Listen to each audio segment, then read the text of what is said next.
Hello everyone, let us now learn about escalation and de-escalation protocols of antibiotic regimen. Consider a suspected sepsis case wherein cultures and rapid diagnostic tests are advised. So till the time the results are available, the patient is put on empirical antibiotics, which covers gram-positive, gram-negative, anaerobic, viral and fungal pathogens.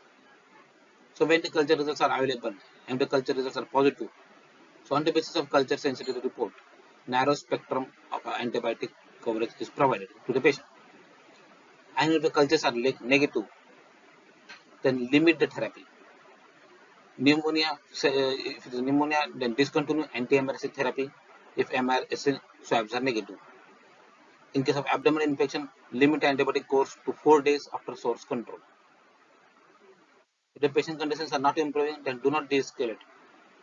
Considering broadening coverage, consider fungal infection, evaluate for source control, consider a multi-drug-resistant pathogen infection like ESBL, KPC, AMP and others.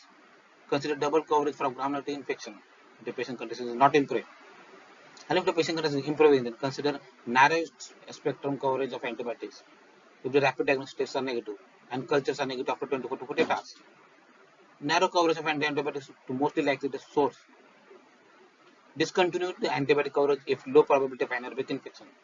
And eliminate anti-MRSA therapy for skin and soft tissue infections without purulence. So sharing here an article of which is about efficacy and safety of antimicrobial de-escalation as a clinical strategy. The article highlights are de-escalation consists of narrowing the spectrum of antibiotics according to the profile of the bacteria responsible for infection. De-escalation is supported by a large number of studies suggesting the safety of strategy. De-escalation safety likely depends upon the quality of sampling and the process leading to microbiological result. De-escalation success depends upon the relevance of diagnosis, timing of the sampling, appropriateness of empirical therapy, and assessment of clinical conditions. So, when a patient is initiated on empirical therapy, the sample is sent to the laboratory for testing. And if it is no growth and the patient clinical conditions are improving, then consider shorter course of antibiotics. If the patient conditions is not improving, then reconsider diagnostics. Resample, consider to stop the antimicrobials, reassess the antimicrobials. If there is a growth and if there is a clinical improvement, yes, and then consider antimicrobial de-escalation versus short course of antimicrobial therapy. If the clinical conditions are not improving, then reconsider diagnostics, evaluate source control, consider pharmacodynamics, consider antimicrobial escalation. If there is no growth on the cultures, then reconsider the diagnostics. If it is non-infectious cause, stop the antimicrobials. If it is other infections, then reassess the antimicrobials. When the samples are sent for culture sensitivity, say from it takes about 5 to 7 days of the patient's therapy. During the spread, the cultures are sent, the cultures identification results are available, and the sensitivity results are available. So during this, the pivotal antimicrobials play an important role. Change in the spectrum needs to be considered according to culture and sensitivity reports.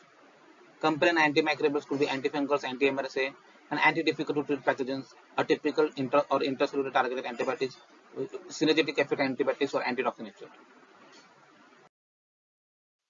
These antibiotics have impact on the gut flora too. Gut flora consists of gram-negative bacilli, lactobacilli, bacteroides, firmicutes. Depending upon the fitness or advantages of the multi-resistant bacteria, selection of antibiotic exposure, and ICU environment exposure, there is a high load of pathogenic multi-target resistant gram-negative bacilli in the gut, which is impacted by the colonization resistance and anti-anaerobic activity.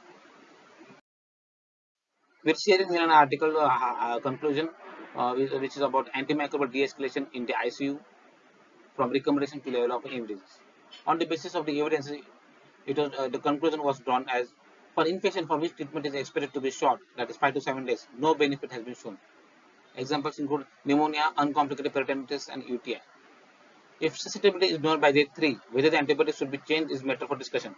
It is acceptable in such cases to continue the same antibiotic rather than exposing the patient on additional antibiotic which holds different spectrum of coverage and different effect on the microbiota.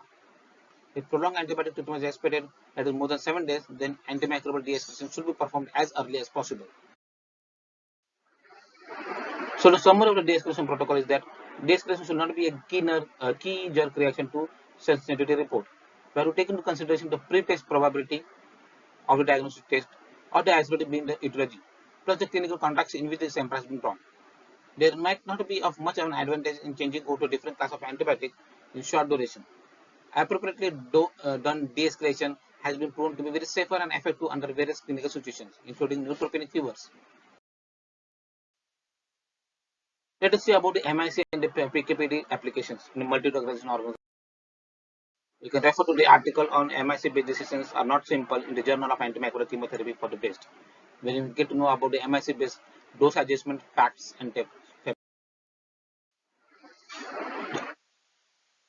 There should be interpretation based on MICs and the breakpoints. UCAS recommendations since 2019 state that susceptible or standard dosing regimen. There is a high likelihood of therapeutic success in this category. Susceptible to increased exposure means there is a high likelihood of therapeutic success because exposure to this agent is increasing by adjusting the dosage regimen. In case of resistance, there is a high likelihood of therapeutic failure. So that was about in this session about de-escalation protocols. We'll see in details in the next session about further about the de-escalation protocols. Thank you.